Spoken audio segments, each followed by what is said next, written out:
Vendetta, दुरुपयोग हो रहा है एजेंसियों का, गलत है। क्या भरोसा रखेंगे एजेंसियों का? अगर मतलब कि जब भी अगर कोई उम्मीदवार होता है पूरे देश में सीएम बनने का, या मतलब कि कोई पार्टी अच्छी कर रही है तो उनके पीछे पड़ जाते हैं। कौन से बीजेपी मिनिस्टर को या कौन से बीजेपी के लोगों को ईडी ने बुलाया? क्यों नहीं बुलाया उन्हें? सवाल तो पूछो ना कि ईडी बीजेपी वाले क्या बिल्कुल सब ठीक है या उनके ऊपर कोई आरोप नहीं है? आरोप 10 हैं, पर मतलब गलत है कि ऐसे लोगों को परेशान करना, प्रेशर करना। पर मैं जिस तरीके का व्यक्ति हूँ, मैं जितना प्रेशर डालोगे, परेशान करोगे, उतना मैं मजबूत होकर वापस आऊँगा और उभर के आऊँगा। और क्योंकि मेरे पास लोगों की शक्ति है, लोग मेरे साथ हैं, जुड़े हुए, एकजुट हैं, मैं लोगों की बात रखता हूँ। जो भी अन्याय लोगों के साथ होता है इस पार्टी के द्वारा, मैं उनकी बात बुलंद करता हूँ और अन्याय के खिलाफ हूँ मैं, और मैं ज़रूर लड़ता रहूँगा। मेरे को कोई रोक नहीं पाएगा।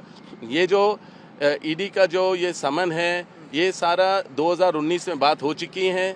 जो भी सवाल थे पहले दे चुका हूँ, कोई बड़ी बात नहीं है, कोई नई बात नहीं है। और मैं किसी चीज़ से अवॉइड नहीं कर रहा हूँ, सारे सवाल के जवाब दे रहा हूँ। तो मैं तो बिल्कुल हर चीज़ स्पष्ट हो गया है। राजनीतिक प्रचार है बीजेपी का कि चार्जशीट दिया सोने जी राहुल को, मुझे बुलाया उसी दिन। तो ये दिखा रहे हैं मीडिया के द्वारा कि हम लोग कुछ गलत कर रहे हैं। ये कोई जनता जागरूक है, सब जानते हैं, सब समझते हैं। इन चीज़ों से कोई मतलब नहीं बनता है, इन चीज़ों से और हम मजबूत बनते हैं, और कुछ नहीं है।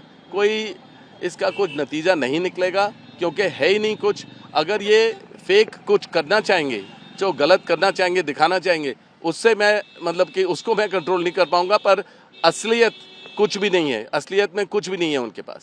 सर, राजनीति में आप एक्टिव राजनीति में आने की आपकी बातें उठती है, आपको लगता है कि इस वजह से ये चीज़ें?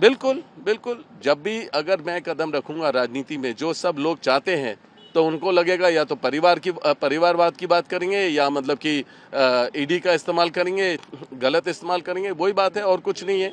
आप देखेंगे हालांकि 1 हफ्ते 10 दिन पहले जब मैंने अपने सोशल मीडिया के द्वारा अपने मैसेजेस दिए, जो माइनॉरिटीज़ के साथ अत्याचार हो रहा है उसके बारे में जिक्र की, तब से ये मेरे परेशानी शुरू हुआ है, और कोई बात नहीं है।